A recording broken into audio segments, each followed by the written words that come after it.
তারা একটা ট্যাগ লাগাইছে, তাহিরি ভক্তরা মাথা ফাটিয়েছে, তাহিরি ভক্তরা গাড়ি ভেঙেছে। এই ট্যাগ লাগানোর কথা বন্ধ করুন। একটা মাহফিলে শুধুমাত্র তাহিরি ভক্তই থাকে না, এই মাহফিলে অনেক শত্রু আছে, ওরা ওয়াকারেস গটিয়ে সুন্নিদেরকে বিপদে ফেলতে চায়।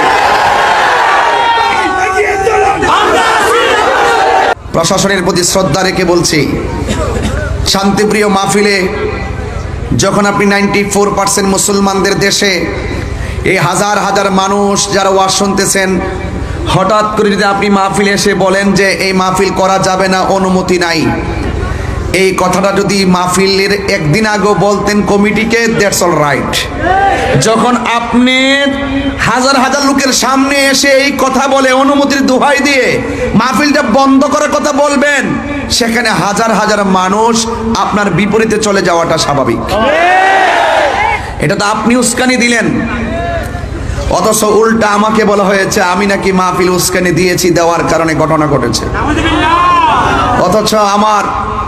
অথচ আমি বক্তব্য স্পষ্টভাবে প্রশাসনকে সেভ করার জন্য, জনগণকে, মুসল্লিকে শান্ত করার জন্য আমি অনেকভাবে চেষ্টা করে 10 মিনিট বেঁধে দেওয়ার পরও 7 মিনিটই ওয়াজ শেষ করে আখিরি মুনাজাত করে চলে গেছি।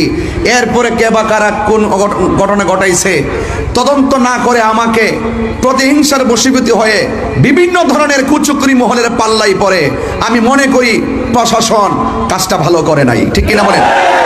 আমি জানি এখনো প্রশাসন হ্যারানদের শিকার। আমরা এখনো কিন্তু বুঝতেছি যে আপনারা কোনো না কোনো চাপে পড়ে সুন্নিদের বিরুদ্ধে যাচ্ছেন। সুন্নিদের বিরুদ্ধে গেলে সুবিধা হবে না, মানে এই সুন্নিরা দেশের শান্তির লক্ষ্যে বারবার প্রমাণ দিয়েছে, ধর্মের সম্প্রীতির লক্ষ্যে বারবার প্রমাণ দিয়েছে। তা আপনারা এই ট্যাগ আমাকে লাগাবেন।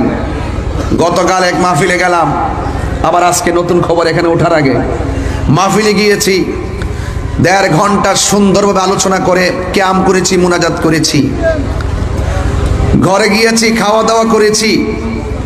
প্রশাসন আমার কাছে আসছেন প্রায় 40-50 জন। আসার পরে বলছেন যে হুজুর আমরা আপনার সেফটির জন্য আসছি। আমি বললাম যে আপনি যে সেফটির জন্য আসছেন, এখন পাবলিক তো মনে করতেছে আমাকে গ্রেফতার করতে আসছেন। এখন আমি তো বড় মুসিবতের মধ্যে পড়ছি। এর সাথে একটা কাজ করেন, আপনি আপনার মতো সামনে যান, আমি আমার মতো করে যাই। সুতরাং আমি আমার মতো করে চলে এসেছি।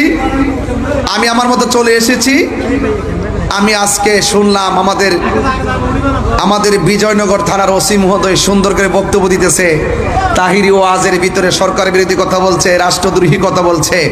আমি ওসি সাহেবকে বলবো, ওসি সাহেব আপনি যদি বিয়ে করে থাকেন আপনার পরিবার আছে, আপনি যদি বিয়ে করে থাকেন আপনার সন্তান আছে, সন্তানের কসম কেটে বলুন আমি গতকাল বিজয়নগরে 1 সেকেন্ড সরকারের বিরুদ্ধে কথা বলছি কিনা। অনর্থক এইভাবে মিথ্যা বলে বলে আমাদেরকে এটার ভিতরে 1 নম্বর আসামি আমাকে বানাইলেন। আজকে এই কাজ করলেন, কয় ওনাদের গাড়ি ভাঙছে। ওনার গাড়ি কে ভাঙছে আমি কি জানি। আমি একবার বলছি যে হাজার হাজার লোকের মাঝে যখন আপনি এসে বাধা দিবেন বা সন্দেহ তৈরি করবেন, এখানে অনেক ধরনের কাজ হয়ে যেতে পারে। কিন্তু আমি আরেকটা জিনিস আজকে ফলো করেছি, গতকাল মাহফিলে ফলো করেছি। আমি স্টেজ থেকে ওঠার পরে যখন দেখলাম প্রশাসনের গাড়ি, দেখেছি আমাদের মতাদর্শের বাইরের অনেক অপরিচিত পোলাপান এখানে ঢুকছে। কিছু কিছু মানুষ আমাদের মাহফিলে তারা একটা ট্যাগ লাগাইছে, তাহিরি ভক্তরা মাথা ফাটিয়েছে, তাহিরি ভক্তরা গাড়ি ভেঙেছে। এই ট্যাগ লাগানোর কথা বন্ধ করুন।